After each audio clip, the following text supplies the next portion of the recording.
Bank से हासिल शुदा सूद क्या हम अपने मोबाइल को ख़रीदते वक्त जो उसके ऊपर टैक्स लगाया जाता है, इस टैक्स में देने का शरई हुक्म क्या है?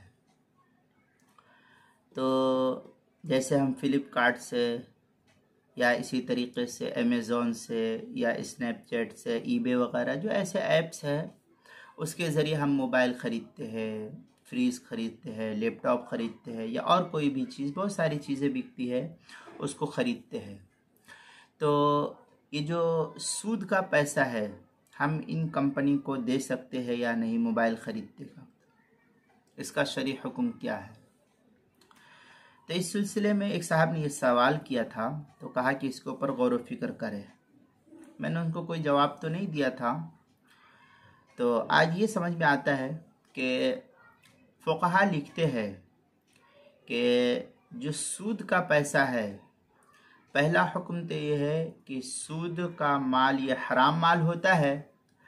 असल हुक्म इसका ये है कि उसको असल मालिक को वापस कर दिया जाए, और इसका हुक्म वही है कि असल मालिक जो उसका है उसको इस माल को वापस कर दिया जाए।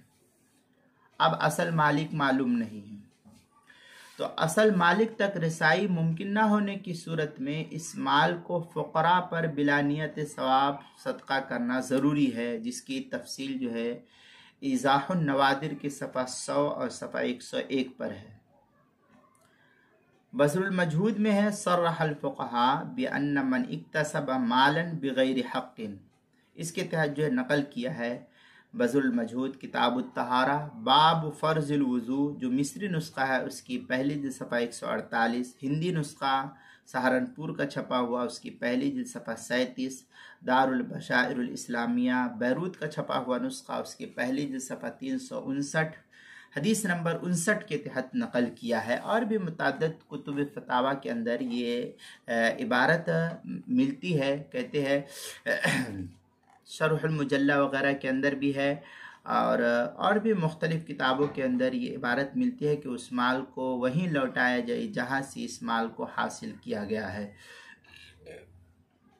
अब यहाँ ये देखना है कि हम मोबाइल ख़रीद रहे हैं, तो हमको सरकारी बैंक से जो मिला हुआ पैसा है, इस सरकारी बैंक का मिला हुआ पैसा बराह रास्त सरकार को नहीं जा रहा है, बल्कि कंपनी को जा रहा है। जैसे फ्लिपकार्ट है, अमेज़ॉन है, इस कंपनी को हमारा सूद का ये पैसा जा रहा है, तो असल माल के मालिक तो हुए नहीं है ये। जब असल माल के ये मालिक नहीं हुए हैं, तो फिर इस सूरत में असल हुक्म जो फ़ुक़हा लिखते हैं कि उसको उसी के मालिक तक पहुँचाओ। तो ये सरकारी माल, सरकारी बैंक से आया हुआ पैसा है, और ये आप दे रहे हैं प्राइवेट कंपनी को, तो ये आपके लिए देना जायज़ नहीं है। इसलिए आप मोबाइल ख़रीदते वक्त और इसी तरीक़े से फ्रीज और कोई भी चीज़ ख़रीदते वक्त जो आपके ऊपर टैक्स लगाया जा रहा है, इस टैक्स में आप सरकारी पैसा जो सूद का है वो नहीं दे सकते हैं। और अगर कोई सूरत इसके अंदर होगी तो जब तक इसकी वजाहत नहीं होगी उस वक्त तक इस मसले की नौइयत को वाज़ह करना मुमकिन नहीं है। इसलिए यहाँ सिर्फ इतना कि आप मोबाइल वगैरह ख़रीदते वक्त टैक्स में सूदी पैसे को जो दे रहे हैं अमेज़ॉन, फ्लिपकार्ट के ज़रिए या किसी और निजी कंपनी या दुकान के ज़रिए ख़रीद रहे हैं, और उसमें आप सूदी पैसे को दे रहे हैं, तो आपके लिए सूदी पैसा देना जायज़ नहीं होगा।